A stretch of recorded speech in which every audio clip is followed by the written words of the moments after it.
Bienvenido, buenas tardes a Es lo que hay, Oscar Cuartango. ¿Qué tal? ¿Cómo están? Hola Buenas Oscar, buenas tardes. tardes, un gusto. ¿Todo bien? Y acá estamos en un momento difícil del país. Queríamos entrevistarte más por el tema de si le ves alguna salida, más en el tema de trabajos. Vos fuiste ministro de Trabajo de la provincia de Buenos Aires, la gestión de Daniel Scioli. Está bien que los planes y las pocas medidas que ha hecho Sergio Massa a nivel mercado, está un camino que lo va a haber marcado, pero no sí para la parte de abajo, yo diría, de la estantería. Exactamente, pero también tenemos que convenir que hay que darle un poquito más de tiempo. Ujú. La Argentina es un país con un gran potencial, pero es necesario acomodar los tantos y manejar las estructuras y generar políticas de cambio. Yo creo que le tendremos que dar un poco más de tiempo.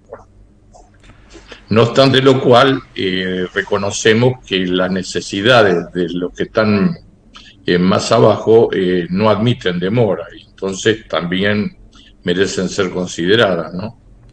¿Y tenés la idea si hay algún plan de reindustrialización del país, ¿Cómo?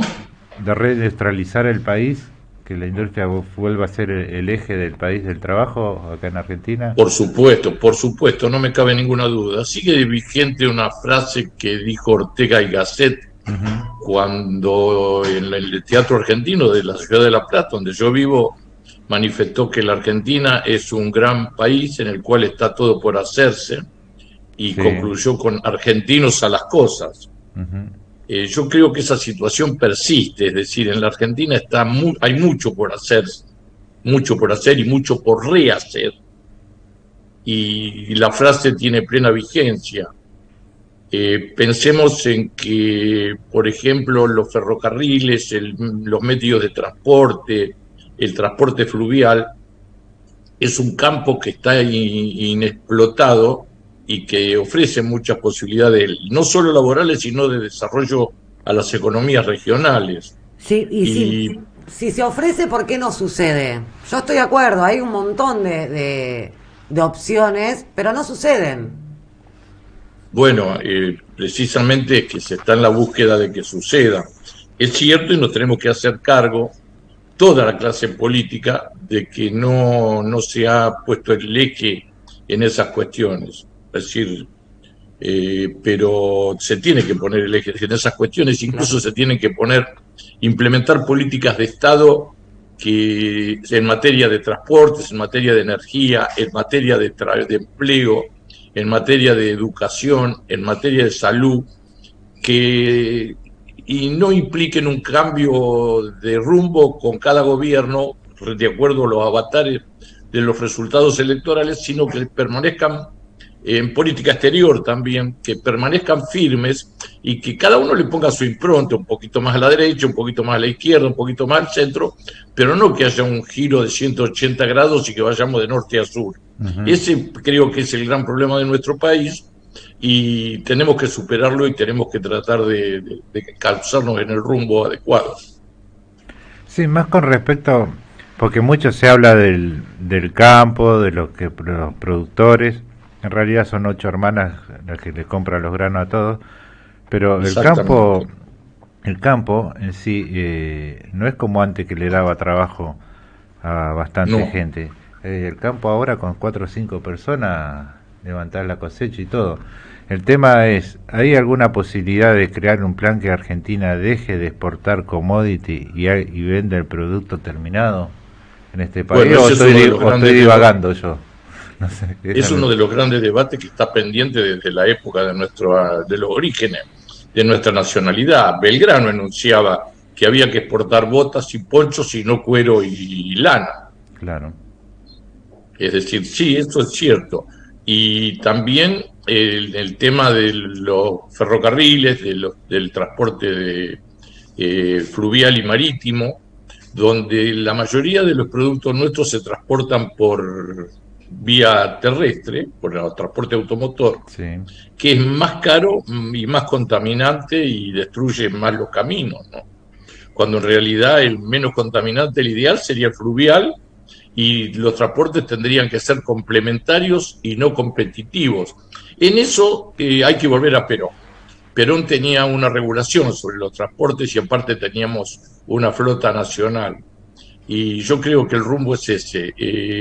Lo dijo José Luis Gioja en un homenaje que le hicimos por Zoom a fines del año pasado, sí, haciendo un juego de palabras con el Cristo Vence de los aviones que portaban, que estaba escrito en los aviones, la B con la cruz, de los aviones que bombardearon Plaza de Mayo en Mayor junio del 55. 55, y que después la resistencia peronista ocurrentemente y casi genialmente lo convirtió en el Perón vuelve, Exacto. cambiando la cruz por la P. Y ahora Gioja dice que hay que leerlo al revés, es decir, volver a Perón, Ujú. que se lo debemos a Perón eso. Y yo coincido con él. Y entre mi idea de país, ¿hay posibilidad de que en algún futuro también en ese mismo plan la coparticipación de las provincias sea invertida?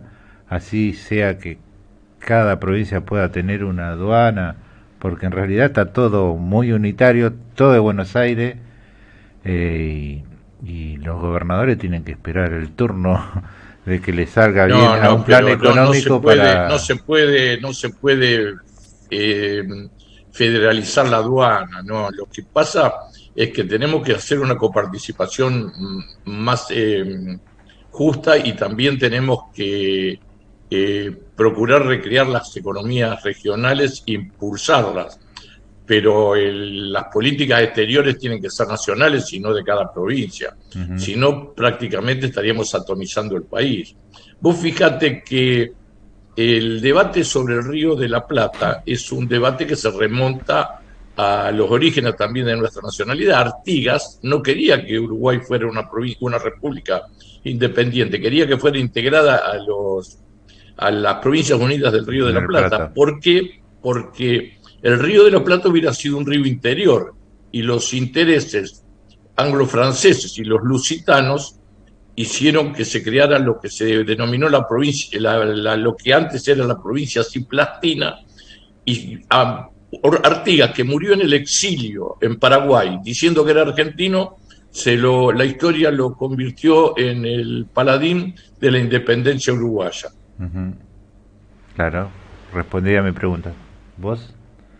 No, no, no, yo quería saber más que nada el tema este laboral, de por qué no estaba sucediendo, si hay tanta visión de, de cómo se puede llegar a generar trabajo. Entiendo que, bueno, que hoy en día no está puesto el foco ahí, donde en realidad creo que sería un gran avance respecto a la economía, ¿no?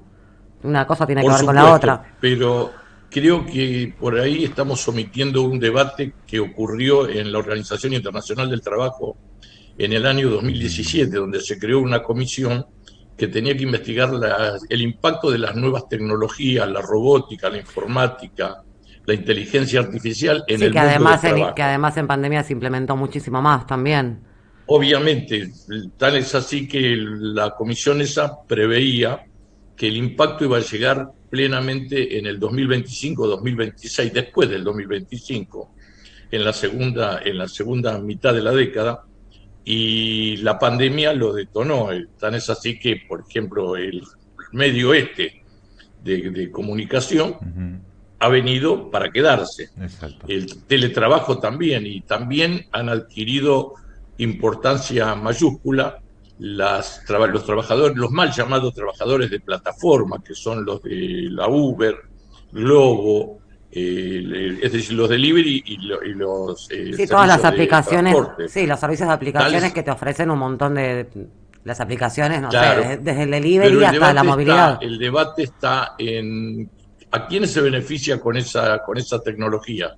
Es decir, el, el director de la Organización Internacional del Trabajo dijo que no se podía frenar los avances tecnológicos como alguien propuso, porque sería como querer tapar el sol con las manos, cosa que yo comparto. Sí.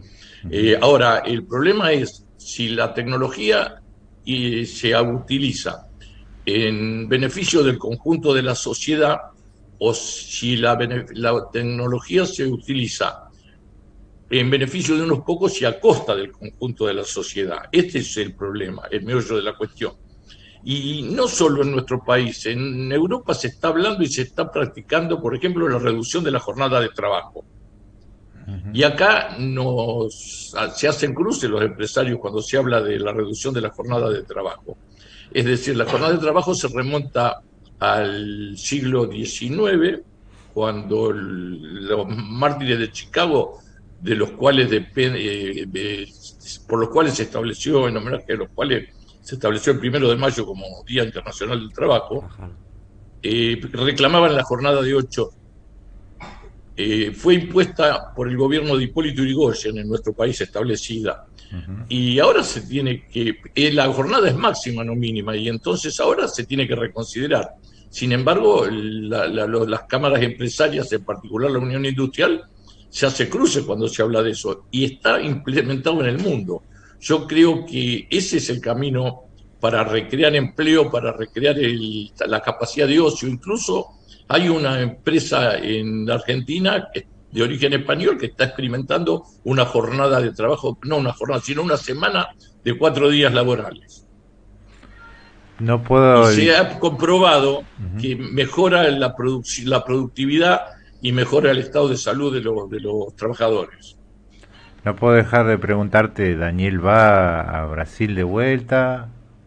Por supuesto. ¿Vuelve a la embajada? ¿Es lo que quiere? Por supuesto. Es decir, Daniel lo dijo claramente, está al servicio del país, donde sea necesario. Perfecto. Aparte de buena relación con el presidente Bolsonaro, que el otro día estaban dando los índices de inflación en Brasil, lo logró bajar, tienen deflación ellos ya. Igualmente que no es lo mismo que nosotros, pero mal que mal parece que le está encaminando el barco ya.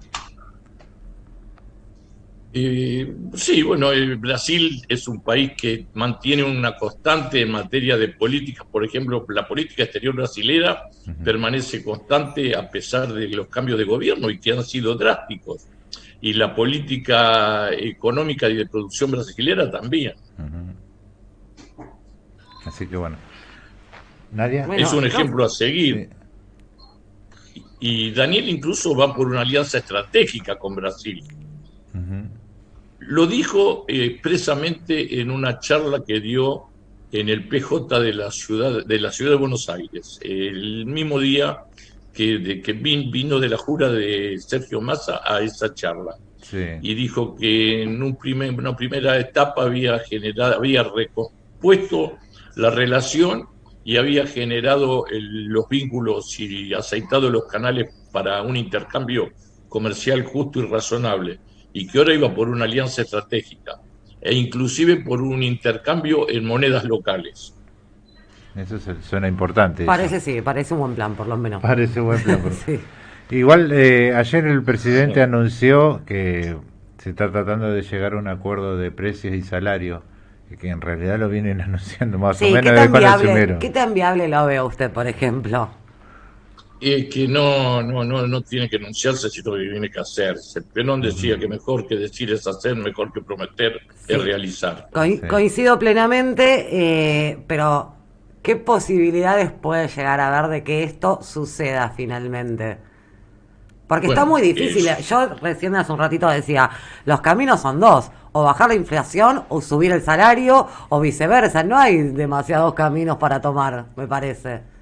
No, yo creo que hay uno solo, que bajar la inflación, porque también lo decía Perón, que si cuando los salarios corren a la inflación, los salarios suben por la escalera y la inflación por los precios por el ascensor. Pero ¿qué tanto puede llegar? Y esto es así, se retroalimenta la inflación con los aumentos de salario. ¿Y qué tanto? No obstante lo cual, reconozco que hay que aumentarlo porque de lo contrario se torna inviable el país, ¿no? Claro. Hay que buscar un justo equilibrio y hay que revertir el proceso inflacionario, es decir, hay que revertir la tendencia. Yo no digo que se tenga que bajar la inflación a un dígito abruptamente, o no sé, sería lo ideal, pero no es posible. No es posible. Pero Bueno, sí, por eso. El pero tema es sí ese, no es posible. revertir la tendencia a la suba, que es lo que tenemos hasta ahora. Exacto. Claro. Bueno, También en descargo debemos decir que la situación mundial ha sido no solo por la pandemia, sino por la guerra y la invasión por Rusia a Ucrania, Rusia-Ucrania, ha sí. generado procesos inflacionarios en todo el mundo, ¿no? Y los ha exacerbado. Obviamente a nosotros que nos agarran mal parados y a contrapierna nos lleva Sí, nos lleva muy a estos puestos. índices Sí, descomunales, exorbitantes, ¿no? sí. y ni hablar si China ataca a Taiwán, así que tenemos Sí. otro conflicto ahí en puerta en cualquier momento. No tenemos ese problema. No creo que corra ese riesgo. Así que bueno.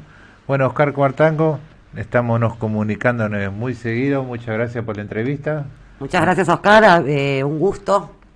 Y le queremos mandar Gracias un saludo grande y gracias por participar acá de RBD Radio para el programa Es lo que hay.